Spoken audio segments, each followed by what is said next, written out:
Queria, dada esta justificação, cumprimentar, obviamente, o nosso secretário-geral do PSD, o Dr. Matos Rosa, cumprimentar o presidente da JSC Nacional, o Hugo Soares, e cumprimentar o Carlos Coelho. E nas pessoas deles, cumprimentar todos os presentes, quer sejam dirigentes do Partido Social Democrata, autarcas, deputados, fundamentalmente os jovens que hoje aqui estão nesta Universidade de Verão. Queria dizer-vos que o PSD orgulha-se de ser o partido que, de forma mais sustentável e regular, tem investido na formação política em Portugal. Não valorizamos esta formação por razões de imagem ou porque parece bem, mas porque para o PSD, a prioridade também é a produção de pensamento, a construção de alternativas, o estímulo à participação política dos cidadãos, o contributo para o debate democrático e, de forma muito especial, a formação de jovens quadros. Agradeço, em nome do PSD, ao Instituto Sá Carneiro toda a colaboração que nos tem dado nestes projetos, que, recordo, é a Universidade de Verão, as Universidades do Poder Local, as Universidades da Europa, a formação Blitz para as autarquias locais, entre outras iniciativas. Agradeço ainda em particular ao Carlos Coelho, aqui hoje já designado pelo Presidente da JSD, muito bem, reitor desta Universidade.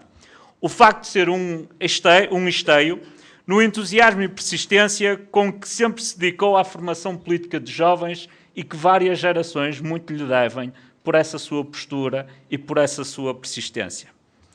Esta Universidade é a oportunidade de refletir sobre o tempo que vivemos, recordando a história que nos trouxe até aqui e o país que queremos legar à vossa geração.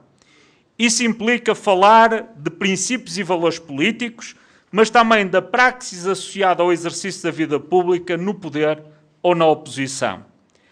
Reflexão, aliás, realizada num espírito plural, com a participação de personalidades independentes e até militantes ou fundadores de outros partidos, o que revela bem que este é um espaço de formação plena. Estamos num tempo de uma nova forma de fazer política introduzida pelo PSD através do atual governo. Existe uma clara distinção não só entre a atuação deste governo e dos que o antecederam, mas também entre a atitude do PSD e os partidos da oposição.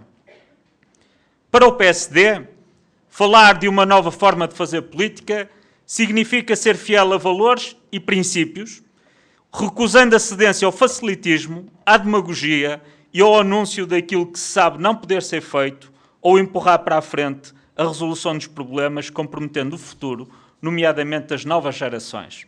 Isto é, os jovens que aqui estão hoje. Em matéria desses valores e princípios, quero-vos falar hoje de 4 linhas fundamentais. A primeira, o compromisso com a verdade, que ainda há pouco era referido pelo Carlos Coelho. A segunda, o interesse nacional como referencial único da ação política. A terceira, o compromisso com a procura permanente de um consenso político e social. E em quarto, mas não menos importante, a prioridade absoluta à solidariedade para com os mais desprotegidos e mais vulneráveis. O compromisso com a verdade. O governo anterior quis teimosamente ignorar a realidade e faltar à verdade aos portugueses sobre a gravidade da situação a que chegamos e sobre as suas causas. Quis esse governo esconder dos portugueses a real situação do país e o mesmo sucede hoje com a oposição, que aponta caminhos que não levariam a lado algum, porque sabe, ou pelo menos deveria saber, que não podem ser cumpridos tais objetivos. Infelizmente, hoje na oposição, o expoente máximo desse comportamento tem sido o maior partido da oposição. O atual governo, liderado pelo PSD, pelo contrário, falou sempre aos portugueses de olhos nos olhos. Não escondeu, não omitiu e não mascarou nada. Não escondeu, não omitiu e não mascarou nada. Aceitou pagar o preço da impopularidade, porque era isso que a realidade a que nos conduziram exigia. Demonstrou o sentido de Estado e o sentido de responsabilidade requeridos pela necessidade urgente de retirar Portugal da situação de catástrofe financeira e social a que fomos conduzidos pela omissão, pela passividade e pela irresponsabilidade daqueles que no tempo oportuno não fizeram o que deveriam ter feito ou ainda agravaram a realidade por comportamentos eleitoralistas. Afirmámos que os sacrifícios pedidos aos portugueses eram indispensáveis, mas dissemos ao mesmo tempo que desta vez os mesmos não seriam em vão. E também aí afirmámos pela positiva a diferença. O PSD disse aos portugueses no início do mandato deste governo que a prioridade absoluta era cumprir o memorando, pôr em ordem as contas públicas sem descurar a coesão social e readquirir a credibilidade externa perdida e que, cumpridos esses objetivos, os países estariam em condições para recuperar a economia e combater o desemprego. Os factos mais recentes, caros amigos e companheiros, para além da sistemática...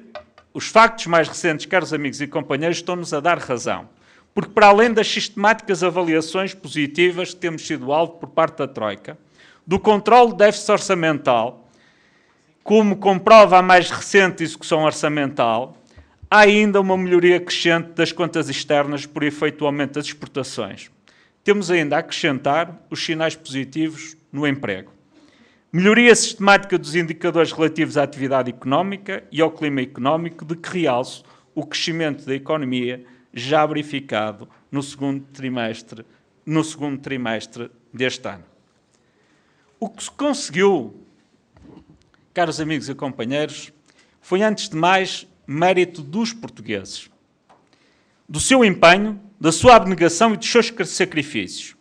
Por isso, menorizar os sinais positivos da recuperação que se registram não é criticar a maioria ou o governo, é sim desrespeitar os portugueses e o seu esforço. O governo liderado pelo PSD não se afastou da sua linha de falar a verdade aos portugueses. Por isso se fala em sinais positivos, mas não se esconde que ainda há muitas dificuldades e riscos múltiplos pela frente. Também aqui rejeitámos o triunfalismo, a demagogia e o populismo, a que outros não resistiriam com a sua atuação passada, como a sua atuação passada bem demonstra. Esses transitaram do triunfalismo irrealista no poder para o azedume de uma oposição em negação da realidade e em negação das suas próprias responsabilidades face aos erros fatídicos cometidos enquanto poder. Importa refletir sobre a segunda linha, o interesse nacional como referencial único da ação política. Uma das razões que conduziram Portugal à situação que herdamos residiu no facto de, em muitas circunstâncias, governos anteriores terem agido não na defesa do interesse nacional, mas na defesa de privilégios injustificáveis, interesses corporativos ou até lógicas exclusivamente eleitoralistas. Para além do inaceitável no plano ético que tal atitude constitui, a mesma teve consequências dramáticas no plano económico e financeiro, uma vez que não se preparou atempadamente o país para um confronto com uma economia internacional marcada por uma abertura sem precedentes e por uma concorrência feroz. Portugal pagou assim um preço bem pesado pelo facto de os responsáveis políticos terem, por razões de comodidade e de tibieza, adiado as indispensáveis reformas em setores-chave da nossa economia e do nosso Estado. O mais extraordinário é que ninguém podia ignorar a situação a que o país chegou, nem era sustentável por muito mais tempo. Não era possível nada fazer para o país viver sistematicamente acima das suas possibilidades, com um nível de despesa absolutamente insustentável e com um nível muito baixo de exportações, com um mercado de trabalho pouco flexíveis e com níveis de produtividade significativamente mais baixos do que aqueles que eram os nossos mais diretos competidores internacionais. E, caros amigos e companheiros, esta história teve o desfecho que esperávamos. Como sempre acontece, a realidade encarregou-se de demonstrar a fragilidade do país e a sua falta de preparação, não apenas para resistir às crises como a de 2008 ou a da dívida soberana, mas para resistir às características e aos desafios de uma economia globalizada. Quero aqui recordar, porque também de história se trata, que no debate eleitoral entre o engenheiro José Sócrates e a doutora Manuela Ferreira Leite nas eleições legislativas de 2009, que a doutora Manuela Ferreira Leite personificou o realismo, a verdade e a responsabilidade. Foi então tais características e comportamentos derrotados pela ilusão, pela omissão e pelo eleitoralismo sem precedentes. O tempo, como já o disse, confirmou a pior das expectativas e Portugal, em 2011, sucumbiu ao peso dos acontecimentos e descobriu de forma brutal a verdade que lhe foi escamoteada e escondida pelo governo de então. Lembrar este facto não visa mostrar qualquer acrimónia, mas tão só não deixar esquecer a história. Repito, lembrar este facto não visa mostrar qualquer acrimónia, mas tão só não deixar esquecer a história. Aquilo que poderia ter sido preparado e realizado ao longo de um período de tempo mais alargado e de forma mais planeada e menos custosa para os portugueses, está agora a ser concretizado num curto lapso de tempo e com um cronograma imposto pelo Programa de Assistência Financeira. Razão pela qual não há espaço nem oportunidade a hesitações, contratempos ou falhanços, sob pena das consequências serem devastadoras para Portugal. O interesse nacional exigia, assim, que fossem então tomadas medidas e empreendidas as reformas que preparassem Portugal para os desafios da modernidade. O interesse geral não podia continuar refém dos interesses corporativos ou setoriais e de lógicas eleitorais. E é por isso que o governo liderado pelo PSD tem levado a cabo o mais vasto conjunto de reformas de que há memória na nossa história recente.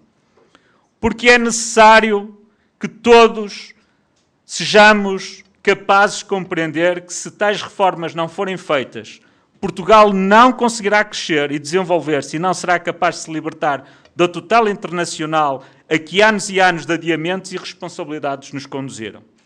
É a nossa firme convicção que estamos todos, como nação, mais perto de recuperar a nossa plena independência e liberdade de escolha no futuro com o final do Programa de Assistência Financeira.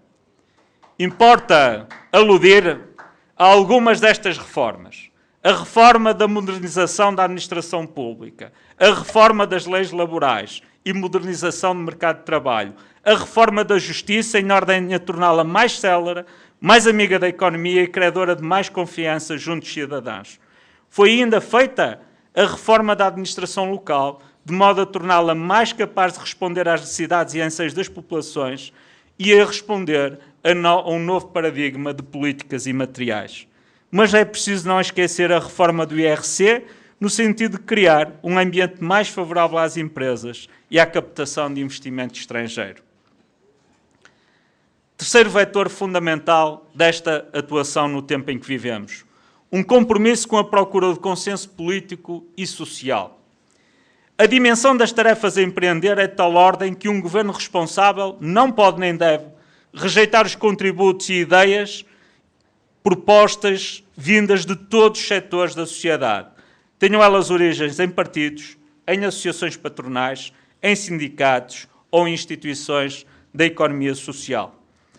Acresce que as mudanças profundas a levar a cabo têm que perdurar no tempo, sejam quais for as forças políticas a quem os portugueses confiem a responsabilidade de governar. O nosso país tem pago um preço demasiado alto pelas constantes alterações de linha de rumo que se seguem às alterações de governo. Também isso tem de terminar. É certo que quem ganha as eleições tem a legitimidade de aplicar o programa que viu sufragado nas urnas, mas temos de ser capazes de demonstrar a maturidade política necessária para alcançar entendimentos políticos de médio e longo prazo em áreas que são cruciais para o nosso futuro coletivo. Além disso, a existência de um consenso alargado é sempre um sinal fundamental para a recuperação e reforço da nossa credibilidade externa, seja junto dos nossos atuais credores, seja junto dos mercados a que recorreremos sempre para nos financiar.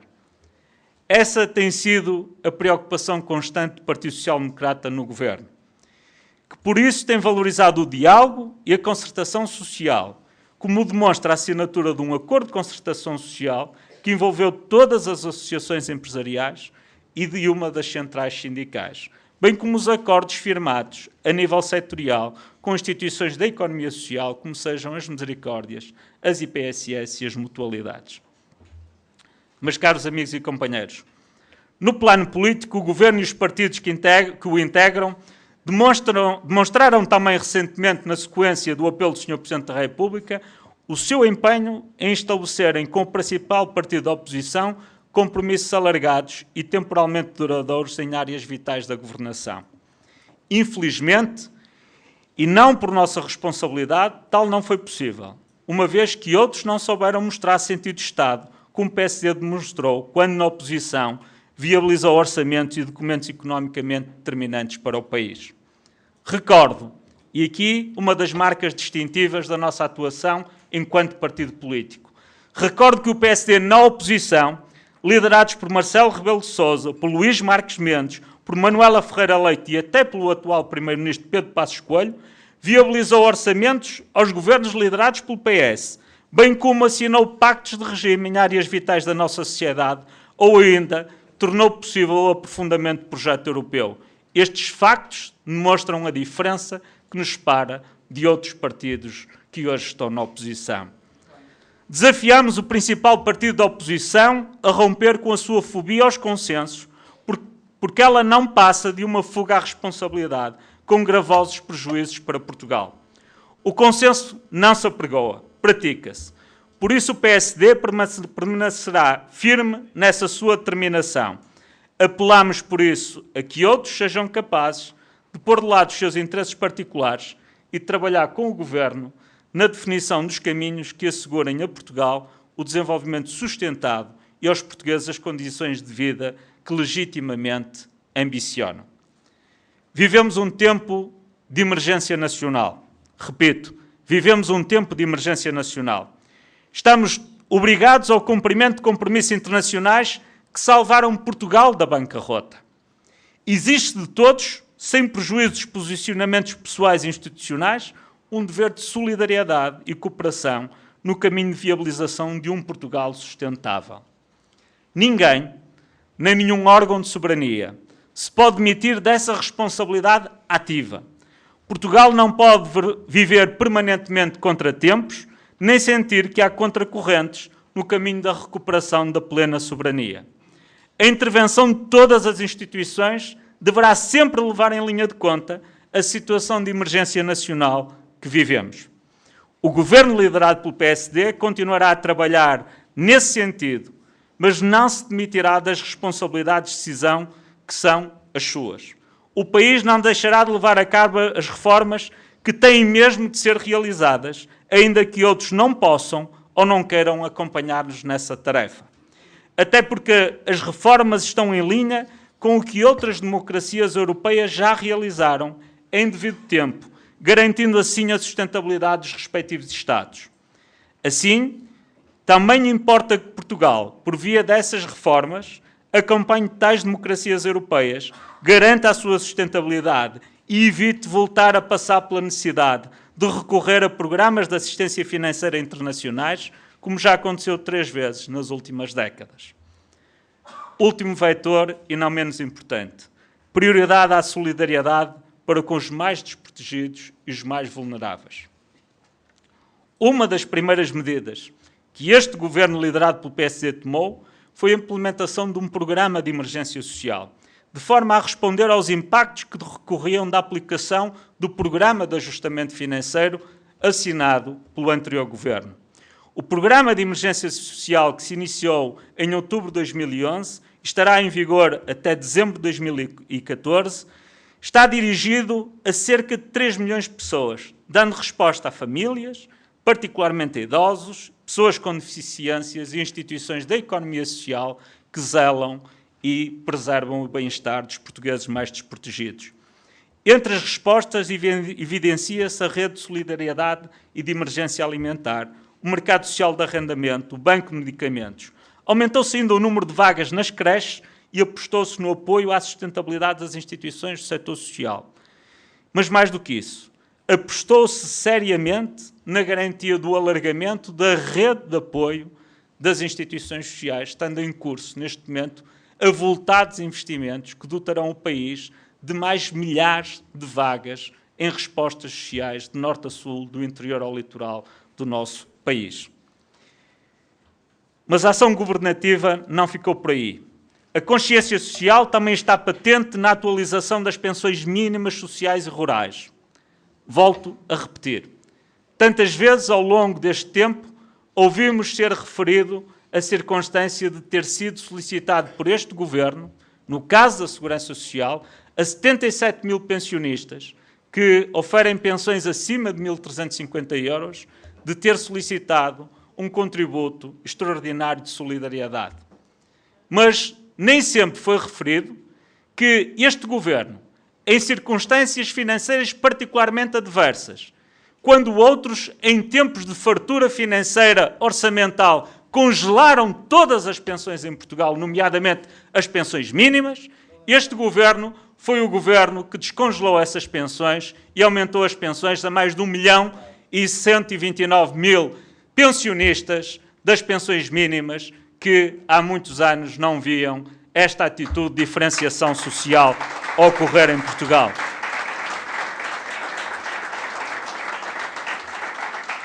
Mas recordo que quando este Governo anunciou a majoração em 10% do montante de subsídio de desemprego para casais desempregados com filhos a cargo, foi considerada uma medida sem valor e sem importância por grande parte da oposição.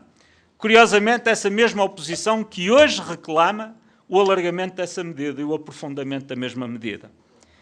Mas mais do que isso, foi ainda possível criar condições para que, após vários anos de tantos partidos da oposição, particularmente de esquerda, ter falado permanentemente do problema dos precários e da falta de assistência social aos precários, ter sido este Governo, liderado pelo Partido Social Democrata, a criar o subsídio de desemprego para trabalhadores independentes. E pela primeira vez, em maio de 2013, foram pagos os primeiros subsídios de desemprego a trabalhadores independentes, muitos jovens que no passado ouviram falar da necessidade desta medida, mas que foi este Governo que a tomou e que a concretizou. Mas mais do que isso, muitos de nós estão aqui nesta sala e que anos após anos fizeram campanha na rua, ouviam os pequenos comerciantes, os pequenos empresários dizer que quando a vida lhes batia com uma fatalidade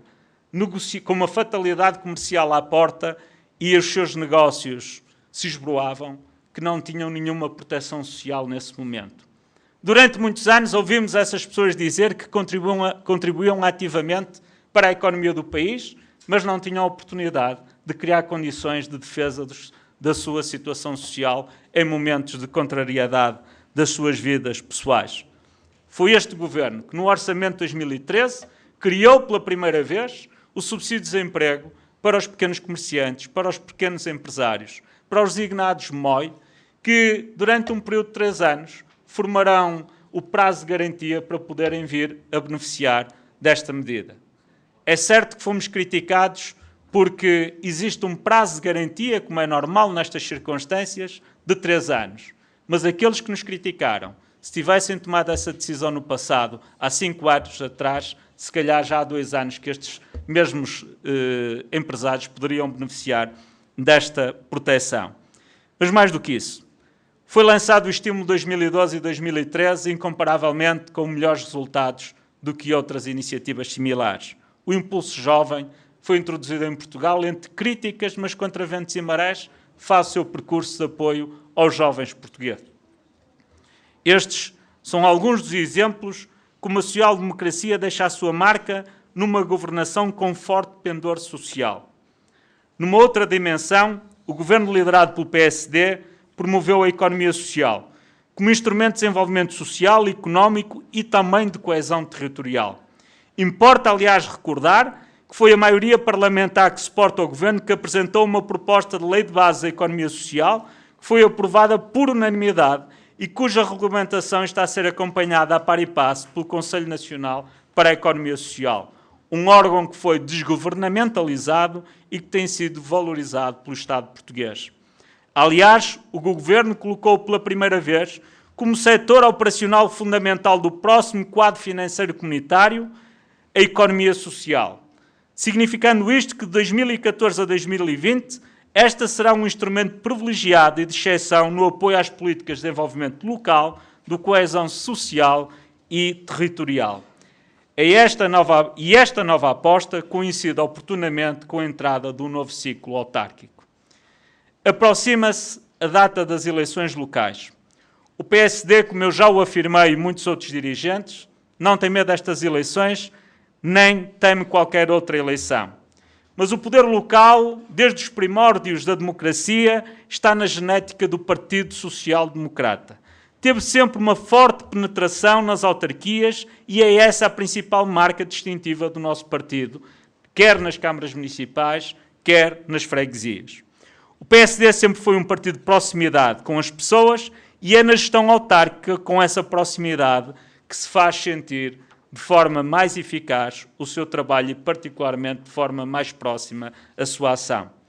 O PSD sempre teve excelentes projetos de governação das autarquias, de norte a sul do país, e tem nas regiões autónomas, particularmente, uma afirmação permanente de defesa do trabalho das autonomias. As eleições terão lugar daqui a um mês, são eleições locais e não nacionais.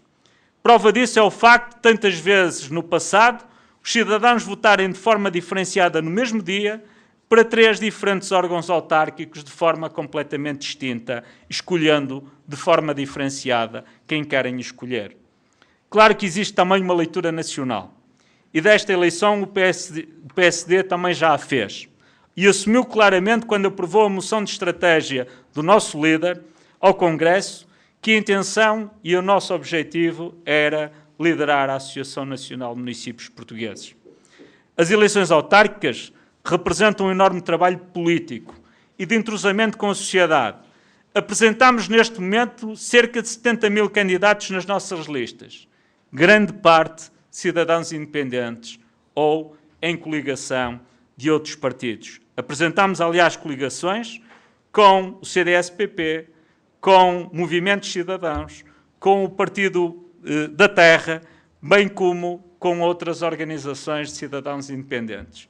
São cerca de 90 municípios em que o PSD abriu as suas listas à participação de todos.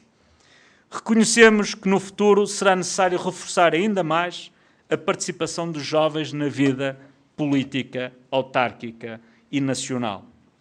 É necessário que o façam com qualidade e em nome dos nossos valores.